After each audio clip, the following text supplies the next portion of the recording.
अस्सलाम वालेकुम। कुछ दिन पहले मोटरवे के ऊपर एक इंसिडेंट हुआ, जिस तरह आप ये वीडियो में देख सकते हैं कि एक गाड़ी ये लैंड क्रूज़र जा रही थी, अपनी स्पीड में थी या ओवर स्पीड थी या नॉर्मल स्पीड में थी, मुझे नहीं पता। बहरहाल फ़र्ज़ कर लेते हैं कि 120 किलोमीटर पर आवर की स्पीड पे थी।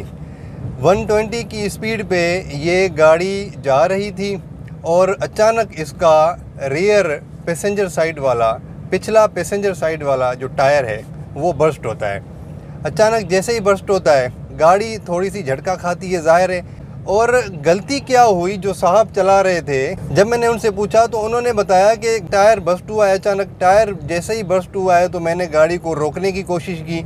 रोकने की कोशिश किस तरह की उन्होंने, ज़ाहिर है उन्होंने ब्रेक को अप्लाई कर दिया, जो कि मैंने उनको बताया कि बहुत बड़ी गलती की है आपने। गाड़ी का अगर टायर बस्ट हो जाए तो कभी भी ब्रेक अप्लाई नहीं करनी होती। इसके ऊपर मैं पहले भी बहुत दफ़ा वीडियो बना चुका हूँ, 2 मेरी कॉम्प्रिहेंसिव वीडियोस हैं इसके ऊपर, सिर्फ इसी चीज़ के ऊपर।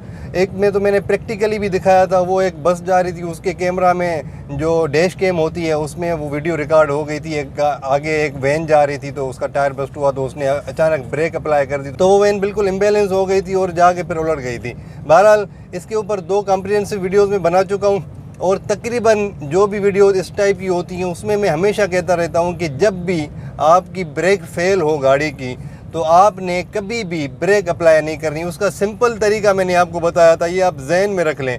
मैंने उन साहब को भी बताया जिनकी ये गाड़ी हुई थी, मैंने उनको भी बताया कि जब भी आप ये भी जहन में रख लें। वो कह रहे थे कि यार ये जहन में नहीं आता, अचानक जब इस तरह का मामला होता है तो वो कुछ चंद सेकंड्स ही होते हैं जिसमें फिर ये सारा कुछ करना होता है। तो बंदा, ज़ाहिर है उसका जो ड्राइवर होता है, हर बंदे का पाँव ब्रेक की तरफ ही जाता है। लेकिन मैंने उनको जब बताया, मैंने कहा कि अभी मैं आपको बता रहा हूँ, आइंदा आपका खुदा ना खास्ता कभी इस तरह का मामला होता है, टायर बस्ट होता है अचानक, तो आप कभी भी ब्रेक अप्लाई नहीं करेंगे। मैंने उनको बताया कि भाईजान कभी भी ब्रेक अप्लाई नहीं करनी होती। जब आपका टायर बस्ट हो जाए आपने 3 काम करने होते हैं, सिंपल से 3 काम है।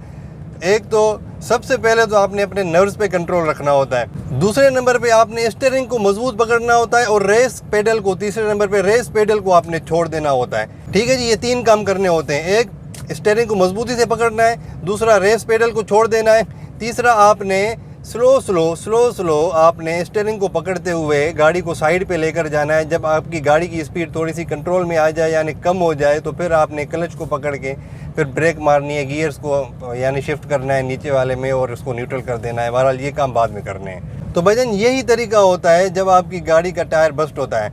इस गाड़ी के साथ भी इस तरह हुआ। अगर ये साहब जो गाड़ी चला रहे थे, ये अगर सिर्फ ब्रेक अप्लाई नहीं करते तो ये सारा, ये जो आप मामला देख रहे हैं, ये सारा नहीं होना था। उसके बाद ये फिर दूसरा टायर भी उनका बर्स्ट हुआ है, फिर तीसरा भी, फिर चौथा भी। पहले गाड़ी इतनी इम्बैलेंस हुई है कि जाके क्रैश बैरियर में लगी है। क्रैश बैरियर में लग के, क्योंकि वो F शेप होता है, थोड़ा सा उसका शेप ऐसा होता है, तो वो धक्के से दूसरी तरफ आ गए, दूसरी तरफ गार्ड रेल में जाके गाड़ी लगी है। यानी इतनी इम्बैलेंस हो गई। अगर गार्ड रेल ये नहीं होती तो ये गाड़ी नीचे चली गई होती, यानी वर्ज में चली गई होती और बहुत बड़ा नुकसान हो जाता फिर तो। और एक और चीज़ मुझे समझ में नहीं आई, वो ये कि इस गाड़ी का जो एयर बैग है, ये जो जिनको एयर बैग के बारे में ज़्यादा पता है तो वो मुझे कमेंट्स में बताएं। इस गाड़ी का एयर बैग सिर्फ पैसेंजर साइड वाला खुला है, वो क्यों? हालांकि जब इम्पैक्ट होता है, सेंसर्स तो चारों तरफ होते हैं। जब गाड़ी टकराती है किसी चीज़ से, अगर इस तरफ टकराई है, दूसरी तरफ पैसेंजर साइड टकराई है, तो हो सकता है कि इस तरफ वाला तो एयर बैग खुल गया, वो तो ठीक है, लेकिन ड्राइवर साइड वाला एयर बैग नहीं खुला, पिछले एयर बैग नहीं खुले। हो सकता है कि वो पिछले जो पैसेंजर्स बैठे हैं उनको इतना झटका लगाओ कि वो आगे आके लगें, या ड्राइवर साइड पे जो ड्राइवर बैठा है उसको भी झटका लग सकता है कि वो उस तरफ चला जाए या आगे चला जाए या इधर चला जाए या उसका सर इधर स्टीयरिंग में जाके लगे। तो ये एयर बैग भी खुलना चाहिए था। बाकी जो एयर बैग्स हैं वो भी खुलने चाहिए थे, क्योंकि गाड़ी का इम्पैक्ट तो बहुत ज़्यादा था, इसीलिए तो वो एयर बैग खुला है। तो ये क्यों नहीं खुला मुझे नहीं पता, इसके ऊपर मैं रिसर्च करूँगा। अगर आप में से किसी को पता है कि ये एयर बैग क्यों नहीं खुले बाकी, तो मुझे आप कमेंट्स में बताएं। इसके ऊपर मैं खुद भी रिसर्च करूंगा। मैंने एक पहले वीडियो बनाई भी थी, लेकिन इसके ऊपर मैं, मतलब ये जो गाड़ी है इसमें तो कोई 7-8 एयरबैग, 9 एयरबैग्स भी आते हैं। अगर जापानीज़ है तो 16 एयरबैग्स भी आते हैं। डिपेंड करता है कि ये कौन सी गाड़ी है और कौन सा मॉडल है।